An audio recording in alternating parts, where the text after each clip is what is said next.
Hello, আসসালামু আলাইকুম। কেমন আছেন এভরিওয়ান? আরেকটা ব্লগ নিয়ে আসলাম। এই যে দেখো, হাতে মাখায়া গরুর মাংস রান্না করতেছি। ঈদের আগে এটা দেখে নাও, তোমরা এইভাবে রান্না করবা, অনেক মজা পাইবা। এই যে দেখো, সব কিছু মশলা টশলা যা আছে ঘরে সব দিয়া দিবা মশলার মধ্যে, মাংসের মধ্যে। আবার লবণ বেশি দিয়ে দিও না, তাইলে আর খাইতে পারবা না। লবণ দিবা পরিমাণ মতো, মশলা ইচ্ছা মতো। তারপরে রান্না করবা, দিবা তেল, তারপরে দিবা পেঁয়াজ, কাঁচামরিচ, তারপরে দিবা আদা বাটা, রসুন বাটা। এই যে জয়ফল জয়ত্রী দিতেছি, এটা আমি গুঁড়া করে রাখছি। এই যে দেখো বয়ামের মধ্যে। এখন দিব কতটুক, ঢাইলা দিব না, এখন দিব 1 চিমটি। মাংস আমার এখানে হাফ কেজির একটু বেশি, এই জন্য এই যে 1 চিমটি দিয়েছি, নাহলে বেশি দিলে গন্ধ করবো, খাইতে পারবা না। এই যে দিয়ে দিলাম, আর একটু জয়ফল দিলাম, আর জয়ত্রী দিছি, নেই বাটি নাই আস্তা।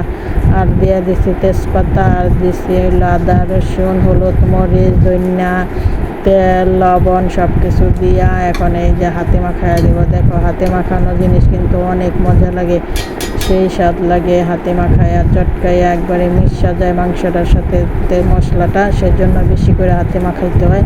মাখায়া আবার কতক্ষণ রাইখা দিলে সবচেয়ে ভালো হয়। আধা ঘন্টার মতো রাইখা তারপরে রান্না করবা, দেখবা মাংসের ভিতরে লবণটা ভালো মতো যাবে। তাইলে আর লবণ মানে অনেক হচ্ছে লবণ দেয়, কিন্তু লবণ মাংসের ভিতরে লাগে না, মাছের ভিতরে লাগে না। সেই জন্য আগে লবণ মাখায়া রাইখা দিতে হয়।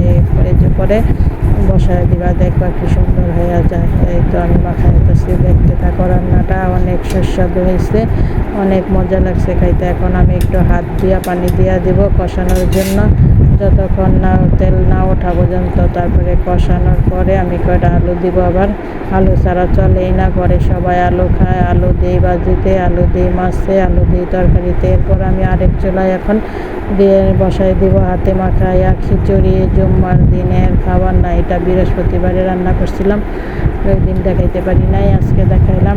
এই যে দেখো, তারপরে এই যে তেজপাতা, দারচিনি, হলুদের গুঁড়া কম, মরিচ একটু বেশি, কাঁচামরিচ, তারপরে তেল, মুগ ডাল সিদ্ধ করে নিচ্ছি, মসুরের ডাল।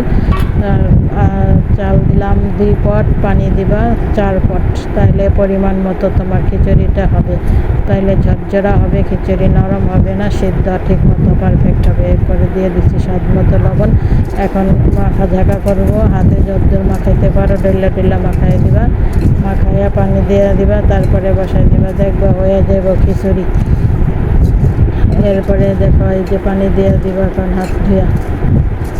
মজা হয়েছিল অনেক রান্নাটা, সেই খিচুড়িটা অনেক মজা হয়েছে। আমার ছেলে খিচুড়ি পছন্দ করে না, তাও খাইছে অনেকটা। এই যে দেখো, খিচুড়িটা খুব স্বাদ হয়েছিল। এই যে পানিটা দিলাম, এখন আরও পানি দিব মাইপা। এই যে আমার মাংসটা কষানো হয়ে গেছে, এখন এর মধ্যে কয়েকটা আলু দিয়ে কষাবো, আবার দিয়ে দিব ঝোলের পানি।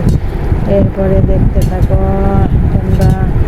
আর যাদের যারা যারা দেখতেছ এত সময় ধরে, তাদের সবাইকে অনেক অনেক অনেক শুভেচ্ছা।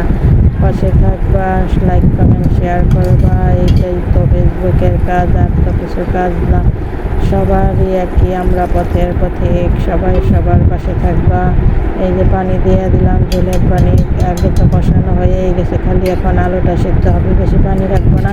আর এখানে যে পানি দিয়ে দিচ্ছি 2 পট চালের মধ্যে 4 পট পানি।